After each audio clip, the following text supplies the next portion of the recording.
What's up, guys? This is James, and this is my run of Ocarina of Time any percent. I don't have this as smooth as Matt. Just putting it out there. I'm not even gonna bother editing out the fail. Just let it be known this is not a single segment smooth run like his was, but I do still get it decently well. I didn't even check how long this video is before I started editing it. I should probably do that. But in any case, I managed to get all of the glitches first try except 2, I think. Yeah, you'll see that when it gets there.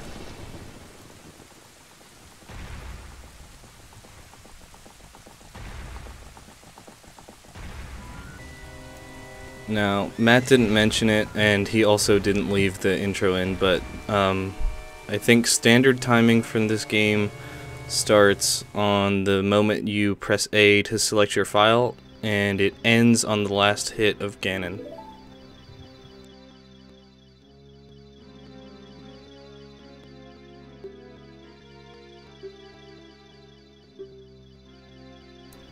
Also, as you've probably noticed by now, I'm playing on the Japanese version. I think in this particular run it saves about 30 seconds over the English version, purely because the text takes less time and there's less of it.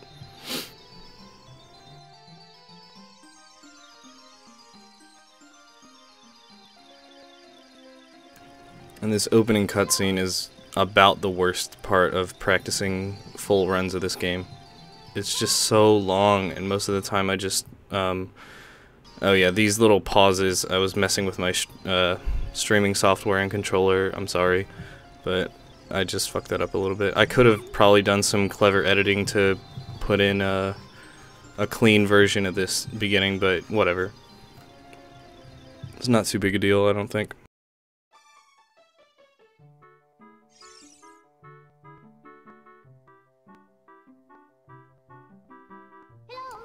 So, I believe when Link finally sits up is when Matt started his run. I watched it before I did mine, but I was gonna put in some clips of things I do differently, mainly the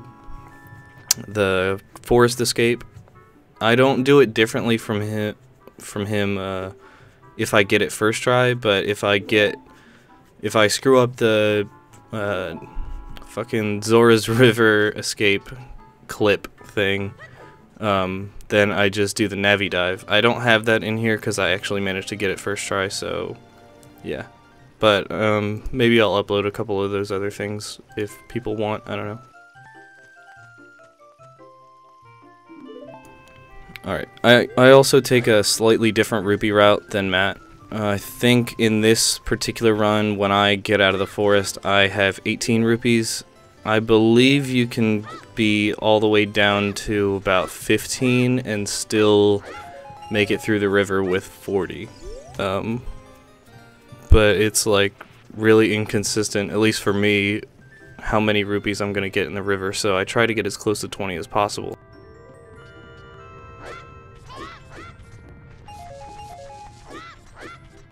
Right there, I walked to the right slightly too much, and God, I balls this up really badly. But I was supposed to get that blue rupee on the first side hop to the left, and I missed it. And I thought I would have gotten it, but I missed it, so I had to redo all of it.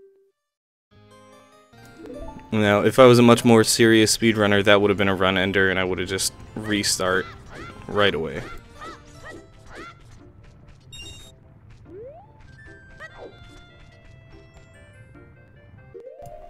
So there's my 18 rupees. It doesn't matter when you equip your sword as long as you equip it before trying the forest escape and to get to Zora's River.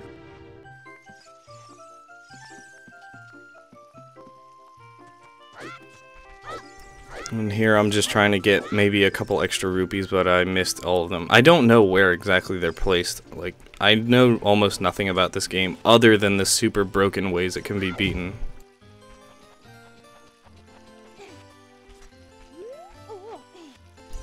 God, so much fail.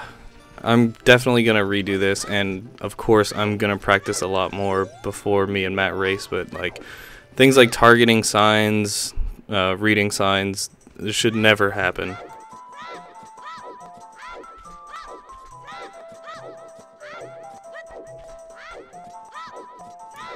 So here's the forest escape. The angle for this isn't super precise, I guess, but there it is, and it's backflip, roll, side hop, roll, attack once, side hop, jump slash, and you should clip through the rock if you did the jump slash at the right time. If not, you have to go on top of the rock. Well, you can redo it as many times as you want, but the Navi dive is just quicker if you've already screwed that up.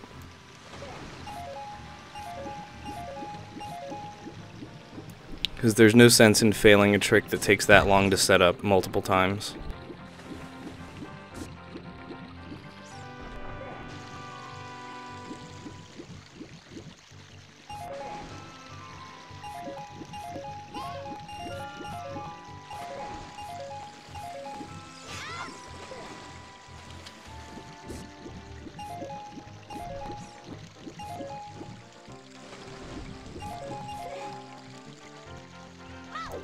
So there's my 40 rupees, and I'm now in the safe zone for when I need to save warp back to Link's house.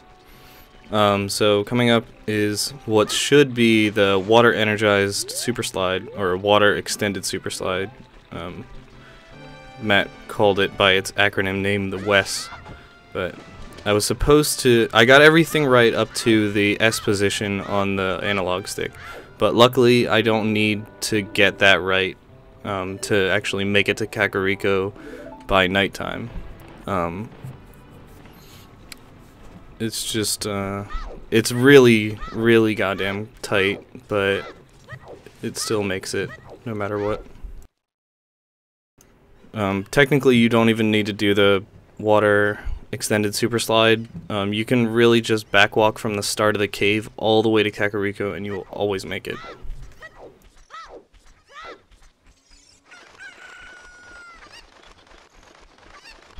And this wasn't really the best cocoa collecting ever, but I wasn't worried about time. Now that I've made it here, I'm really just doing this for the sake of practicing the whole run.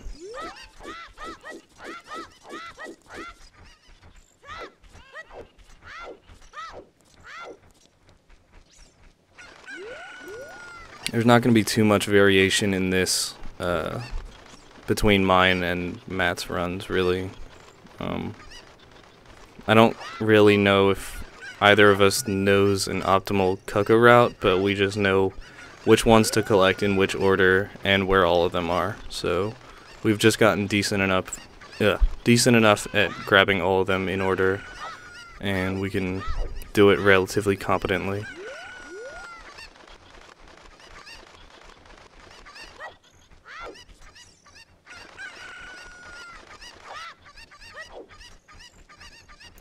So those first four went pretty well, and here I missed the, that one there, I missed it, and I was like, where the hell is it? This is ruining my run, and I tried to target and backwalk, but I'm like, screw it, I'll just walk forward.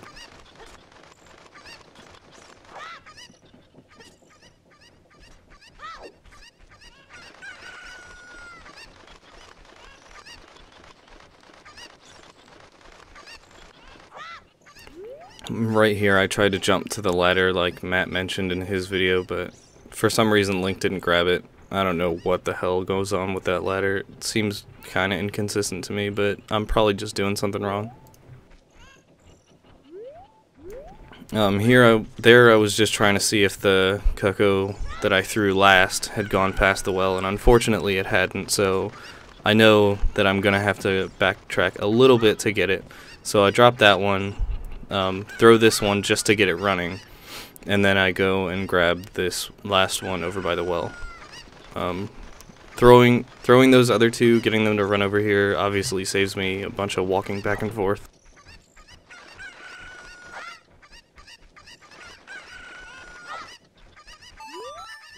So bottle right at 10 minutes. It's okay, I guess, for me, for the fact that I haven't been practicing this for more than like a week and a half.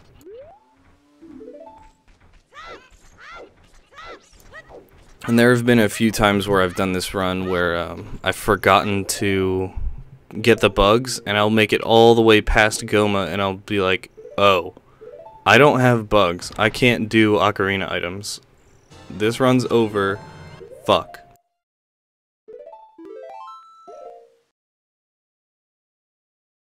So there's the save warp back to the title screen. And now I'll just pick my file and I'll be back in Link's house. And me trying to be clever with rolling inside the house is just not worth it. Yay, I can make this jump and Matt doesn't seem to know how. It's just turn around, target, side hop twice. You're on the ledge every time. I don't know how much time that little side hop ledge jump saves, but I probably lose it right here by talking to the shopkeep.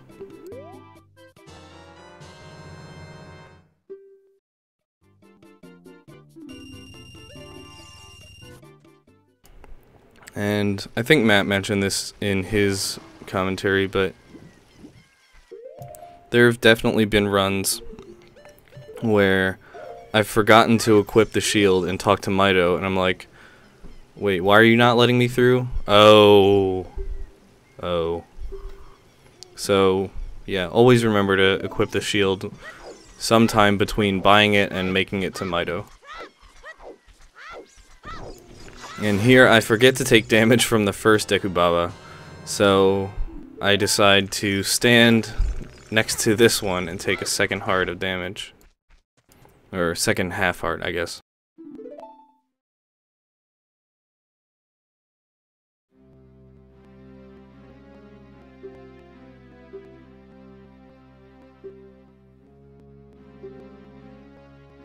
I'm not sure how much the text saves in time for this little cutscene, but I feel like it's a decent amount. It feels decently shorter between this one and the English version, and I was originally practicing on the English version, so this one is just lovely.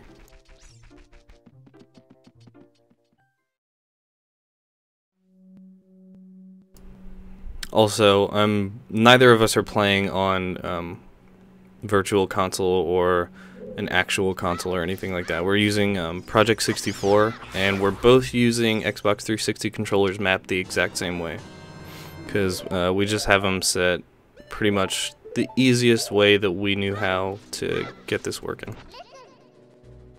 And right there I missed the Navi text skip by pulling out the stick right before I got on the vines. That's a pretty simple trick, but I mess it up here and there. And this one's not even necessary, and I screwed it up anyways, but that would have, had I not missed the first skip, that would have skipped the text altogether if I got onto the vines from the chest. And I don't know how I didn't get hit by that wall sculpture, but I got real lucky there. And this this angle is so simple, I don't know how Matt has trouble getting it, but there you go. It's easiest just to look at Link's feet in relation, or not his feet in relation to the line, but the line on the floor in relation to the screen. It should be a little like 30 degrees or so angled to the left. I don't know. Right there I was just trying to angle myself properly with the torch so I could get flame storage, hopefully first try, and I managed to get it. So there I just took my extra last heart of damage just to make it so I wouldn't have to waste shots on these Deku Scrubs. Because they don't fire super slow, but they fire slow enough to waste a couple seconds for every shot you have to miss. So it's useful to take that extra last heart there. Because I have to be at half a heart for Goma. Because I need to kill Goma and die on the exact same frame that Goma dies.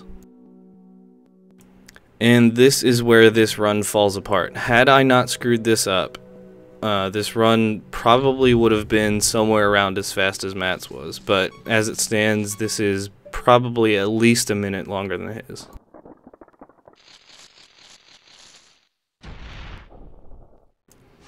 And if any part of the run is going to ruin it for me, it's always Goma, because I can never get this right. So here you'll just see me loading states over and over, and here I was just like, this run's over. But screw it, this is where I decided to put in save states. So here I'm just cycling through all the states that I have for practice purposes, and I happen to have one right as the Goma fight starts. So there I almost had it, but that second crouch stab missed. Oh, and I guess I should explain the crouch stabs.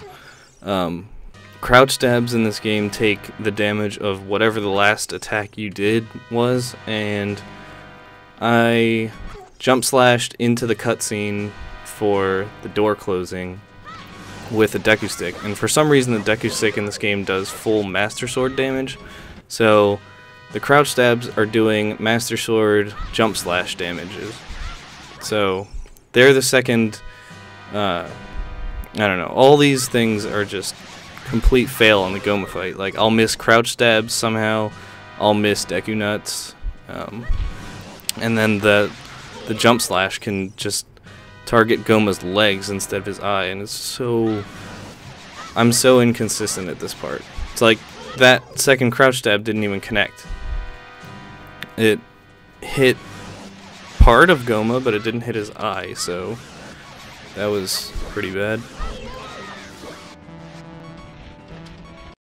And there I missed part of it again. First crouch stab didn't connect. Whole fight's ruined. First crouch stab missed again because I wasn't standing in the right spot.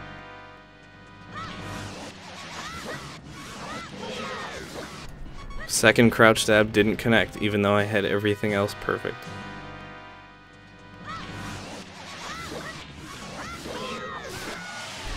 And there. That's what it's supposed to look like, more or less, on that last one.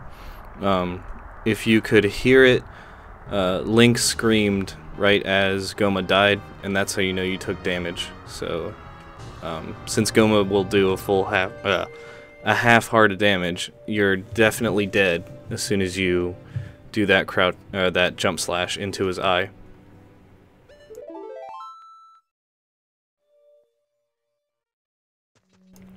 So from here on out, it's actually relatively smooth sailing. I was trying to do the sweet spot for the Deku Baba, but I forgot to let go of Z, so I could do side rolls. There I almost had it first try. But now I have to do it over and over because, if I remember right, this is a frame-perfect trick, and I'm just bad at timing it. But you have to have the right angle, which is like somewhere around here, and you have to, it's called a mega side hop. You have to roll, then side hop upon blocking the damage, and then it'll send you recoiling back extremely fast. So if you have the right angle, it'll get you onto that ledge again. Really, you can do a side hop from the far right edge of that hole, and you can actually jump slash just like clearing the web on the first time down, but the Deku Baba is a little more consistent than that, I guess. So there I almost forgot to drop the bugs. You have to drop them and re-catch them so that the bottle is in your hand. If the bottle is not blue and in your hand, you cannot do Ocarina items. And this is the setup that I use. I like it a lot better than the 8 backflips because this way I don't have to pause buffer the tunnel. This is just a matter of, like, I know which frame I'm on for the trick, depending on where Link goes through the tunnel. So if where Link was there, I know that if I go to the wall, target 3 times, turn around, target, and go to the door, then the wrong warp works.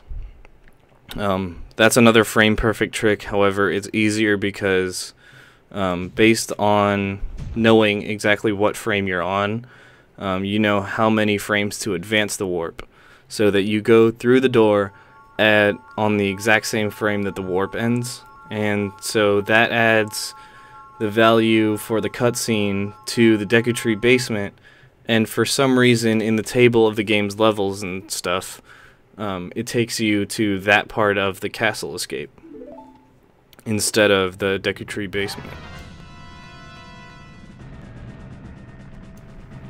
So I actually managed to get that first try, and of all the things in the run, that's probably my most consistent thing. And we're only about 20 minutes in. It's still okay run for me, I guess.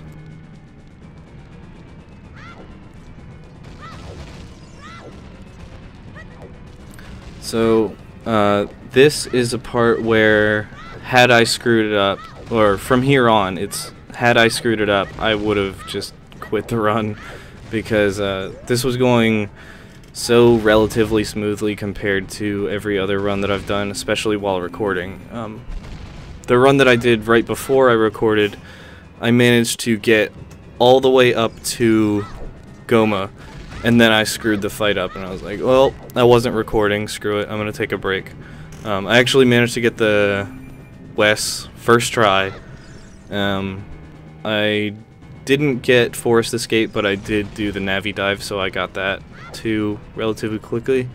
And it was to the point where I had actually started my run about 30 seconds before or after Matt's run, and I managed to catch up by the time, I think by the time we were done with Kakariko.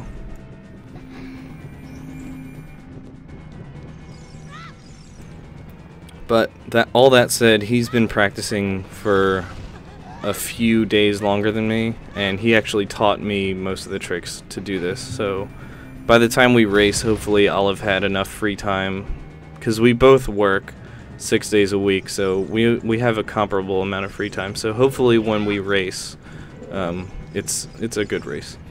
There I had to do the Deku Stick Jump Slash because I need to get Infinite Sword Glitch off of these Stalfos, and I cannot hit them with the stick.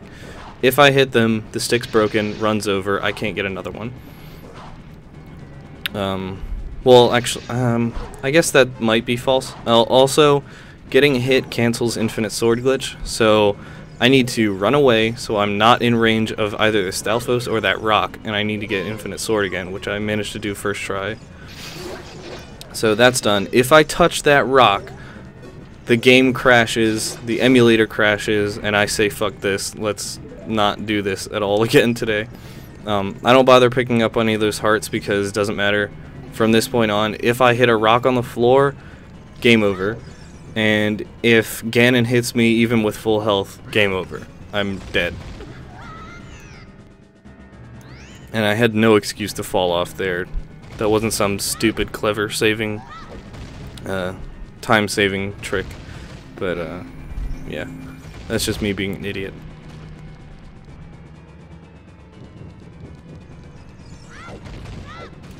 And when I first practiced this, it was only like 3 or 4 days ago that I actually practiced the Stalfos fight to the point where I could get it consistent-ish. And then I practiced the Ganon fight to the point where I could get it consistent-ish. It's really just, do I get Infinite Sword Glitch first try? Because if not, then I just redo it. But I have a save state set up for right at the beginning, Forest Escape, west to Kakariko, Cocoa collecting, Deku Tree basement skip, Goma, and the wrong warp. And then I have one at the start of the Stalfos fight, and I think that's it. I don't think I have one at Ganon, because if I don't get Stalfos, then I'm not doing Ganon, so I have to do both in one run anyways.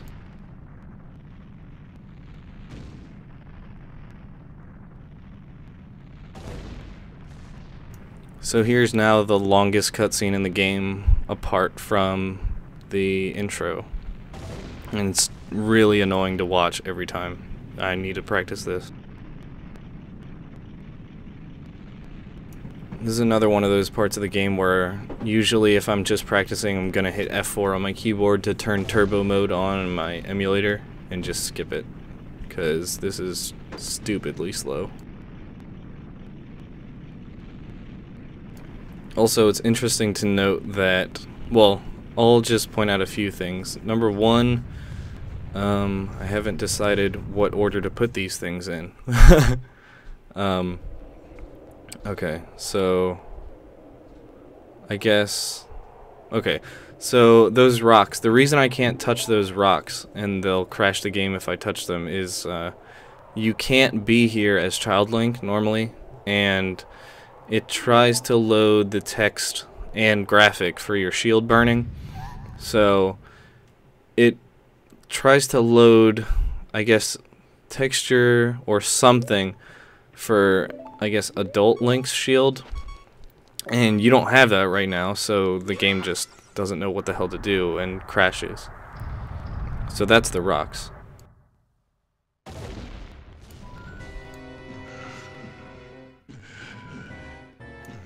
Oh, another thing is the game actually tries to compensate for you being Child Link, as you probably saw just a second ago. Young Link actually rose up to Zelda's height, and he was hovering in the air.